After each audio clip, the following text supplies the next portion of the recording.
আমার বস একজন নাস্তিক। যদি এই প্রশ্নের উত্তর পান তবে হয়তো ইসলাম গ্রহণ করবেন। কেন কোরআনে এআই সম্পর্কে কিছু বলা হয়নি? কারণ এখন এআই খুব বিপজ্জনক হয়ে গেছে। আমি এআই সম্পর্কে জানতাম না। এআই এর কথা বলা হয়নি কেন? কোরআনে এটা কেন থাকা উচিত? এটি ঈশ্বরের পক্ষ থেকে নয়, তা প্রমাণ করার জন্য আপনাকে ভুল খুঁজে বের করতে হবে।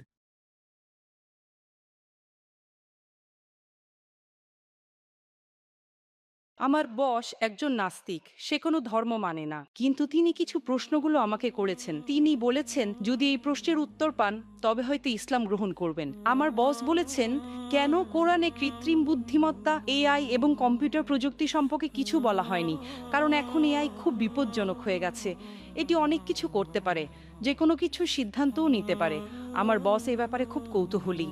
ধন্যবাদ। আপনার বসকে বলুন কোরআন কোনো সায়েন্সের বই নয়। SCIENCE। যদি কোরআন সায়েন্সের বই হতো তবে এটি বিশাল আকারের হতো। এই যে ভবনটি দেখছেন এর ভেতরে যত বই রাখা সম্ভব সব বই মিলেও এর সমান হতো না। যদি কোরআন বিজ্ঞানের বই হতো আর এতে সব বৈজ্ঞানিক তথ্য উল্লেখ করা থাকতো, তাহলে কোরআন এতটা বিশাল হয়ে যেত যে আপনি কোনোদিনও তা পড়ে শেষ করতে পারতেন না। কোরআন কোনো সায়েন্সের বই নয়। সায়েন্স, আপনি যদি জিজ্ঞাসা করেন কোরআনে কি লেখা আছে 2 আর 2 মিলে 4 হয়, না, কোরআন কোনো সায়েন্সের বই নয়। এটি নিদর্শনের বই। SIGNS। তাই আমাদের দেখতে হবে কোরআনে যা কিছু বলা হয়েছে তা যেন ভুল না হয়। যদি আপনি মনে করেন যে কোরআনের সব কিছুই উল্লেখ থাকা উচিত, তাহলে ভাবুন তো বিজ্ঞানে কত হাজার হাজার PhD আছে, doctor, engineer, heart specialist, brain specialist. এই সব কিছু যদি কোরআনে লেখা হতো আর আপনি তা পড়া শুরু করতেন, তাহলে আপনার পুরো জীবনেও তা শেষ করতে পারতেন না। ঠিক না বেঠিক? সুতরাং কোরআনে বিজ্ঞানের সবকিছু উল্লেখ নেই, দয়া করে ভুল বুঝবেন না। কিন্তু কোরআনে যা কিছু বলা হয়েছে তার কোনোটাই ভুল নয়। যদি কোরআনে এমন কোনো বৈজ্ঞানিক তত্ত্ব থাকে যা ভুল প্রমাণিত হয়, তবে তা আল্লাহর পক্ষ থেকে হতে পারে না।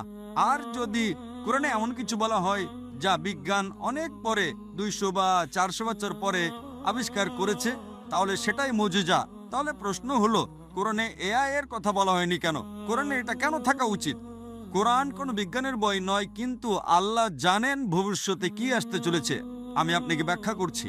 1 নম্বর, মানুষ আমাকে প্রায় জিজ্ঞাসা করত যে ইসলামী শরিয়া অনুযায়ী যদি আপনার কাছে ভিডিও রেকর্ডিং থাকে, যদি কোনো ভিডিও রেকর্ডিং থাকে যে কেউ চুরি করেছে, ইসলাম অনুযায়ী সেটা প্রমাণ নয়। এটাকে প্রাথমিক প্রমাণ হিসেবে ধরা হয় না, এটা দ্বিতীয় প্রমাণ। 10 বছর বা 20 বছর আগে যে কোনো সাধারণ আদালতে যদি আপনি সিসিটিভি ফুটেজ দেখাতেন আর তাতে চোর ধরা পড়তো, যে কেউ চুরি করছে, সেটাই যথেষ্ট ছিল। কিন্তু ইসলামে তা নয়। ইসলামে চোখের সাক্ষী প্রয়োজন। তখন মানুষ অবাক হয়ে বলতো এটা কেমন ধর্ম? কোনটা বেশি নির্ভরযোগ্য, প্রত্যক্ষদর্শী নাকি ভিডিও রেকর্ডিং? কোনটা ভালো, ভিডিও রেকর্ডিং ঠিক না ভুল? আপনার বসকে জিজ্ঞাসা করুন।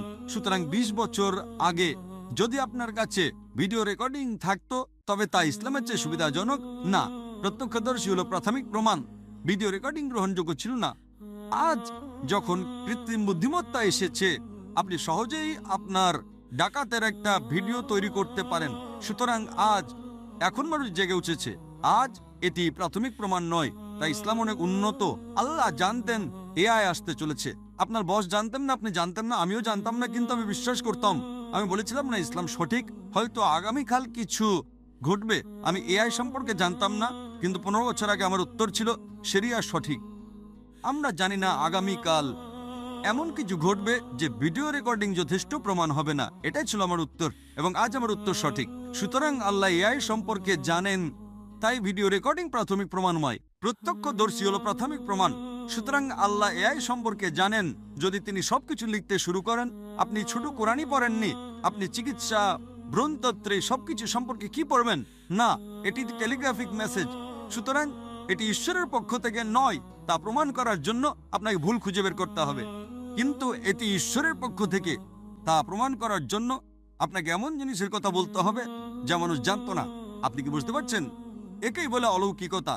কিন্তু এখানে সবকিছু উল্লেখ করা হয়নি। আশা করি এটি উত্তরটি পেয়েছেন। এরকম আরও ইন্টারেস্টিং ভিডিও, ইসলামী সঙ্গীত ও লেকচার পেতে এখনই চ্যানেলটি সাবস্ক্রাইব করে আমাদের সাথে থাকুন।